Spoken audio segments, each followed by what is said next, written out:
आज वडोदरा महानगर पालिका की बड़ी कचहरी पर एक महत्वपूर्ण बैठक का आयोजन हुआ था। म्यूनिसिपल कमिश्नर अरुण महेश बाबू की अगुवाई में यह महत्वपूर्ण बैठक मिली थी। तब आपको बता दें कि आज की इस बैठक के तहत वडोदरा महानगर पालिका के अधिकारी बड़ी तादाद में मौजूद रहे थे। वडोदरा शहर में विभिन्न तरह के कार्यों के खातमुहूर्त हुए हैं। 32 जितने सड़क के कार्य, 13 जितने पानी के कार्य, 16 जितने ड्रेनेज लाइन के कार्य और साथ ही 20 साल पुरानी लाइन बदलने का कार्य भी इस वक्त शहर में चल रहा है। साथ ही वडोदरा शहर के लिए ग्रांट के रुपये भी वितरित किए गए हैं, तो वहीं ट्रैफिक डाइवर्जन भी दिया गया है।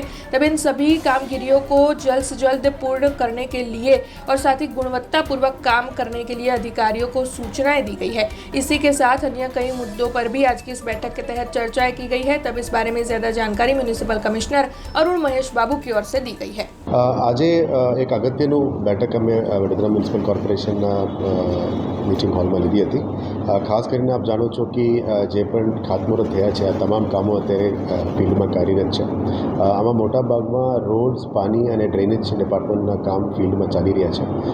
એટલે આમાં ખાસ કરીને અમુક જગ્યામાં લગભગ 32 રોડ્સ, આમાં લગભગ 13 રોડ્સ પાણીના કામને લીધે અને 16 રોડ ડ્રેનેજના કામને લીધે અમુક જગ્યામાં ડાયવર્શન્સ આપવામાં આવી છે, અમુક રોડ્સ બંધ કરવામાં આવ્યું છે અને આના કારણ લગભગ 20 વર્ષ પછી અમુક ડ્રેનેજ લાઇન્સને અમે ચેન્જ કરી રહ્યા છે। સિટીના જે કેરિંગ કેપેસિટીના પ્રમાણે અને આપ જાણો છો કે જ્યારે પણ પૂલ હવે વરસાદના પાણી વધારે આવતું હોય સિટીમાં પૂલ જેવું સ્થિતિ થતું હોય છે, એનાથી દૂર થવા માટે તમામ ડ્રેનેજ લાઇન્સને વોલ્યુમ વધારવાનું પણ કામગીરી અત્યારે હાથ ધરવામાં આવી છે। જેને કારણ અત્યારે જે સમય મળે છે આપણા પાસે, આ સમયગાળામાં જ આ કામગીરી કરવાનો આપણને મોકો મળ્યો છે અને આટલા વર્ષો પછી જે અમૃતના ગ્રાન્ટ, સ્વર્ણિમના ગ્રાન્ટ આપણને વડોદરા મહાનગરપાલિકાને સપોર્ટ મળી છે, આનાથી આ કામ અત્યારે કામ કરી રહ્યા છે અને બીએમસીની ગ્રાન્ટ મારફતે પણ અમે કરી રહ્યા છીએ। ખાસ કરીને આ જે રોડ્સ ડાયવર્શન કરવામાં આવ્યું અને ક્લોઝર્સ કરવામાં આવ્યું, આના કારણ પબ્લિકનું મૂવમેન્ટ અને ટ્રાફિક જામનું ભારણ વધતું જાય છે। એને વહેલા તકે નિરાકરણ લાવવા માટે જે પણ રોડ ક્લોઝર્સ લીધા છે, ડાયવર્શન્સ લીધા છે અને જે પાણીનું કામ અને ડ્રેનેજનું કામ અમે ચલાવી રહ્યા છે, એને વહેલા તકે પૂરું કરવા માટે આજે એક્ઝિક્યુટિવ એન્જિનિયર્સ પ્રોજેક્ટ્સ અને ડેપ્યુટી એન્જિનિયર્સની રિવ્યૂ બેઠક કરવામાં આવ્યું।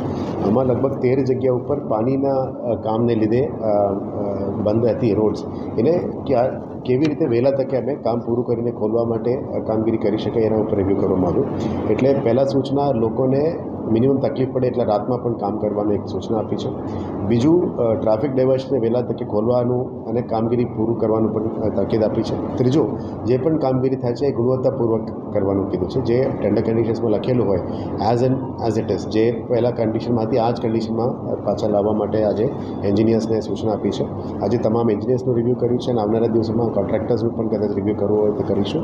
પણ મુદ્દા એ છે કે આ વહેલા તકે કામ પૂરું કરવાનું છે। हमसे जुड़े रहने के लिए हमारे YouTube चैनल को सब्सक्राइब करें और नई वीडियो की नोटिफिकेशन के लिए बेल आइकॉन को दबाएं।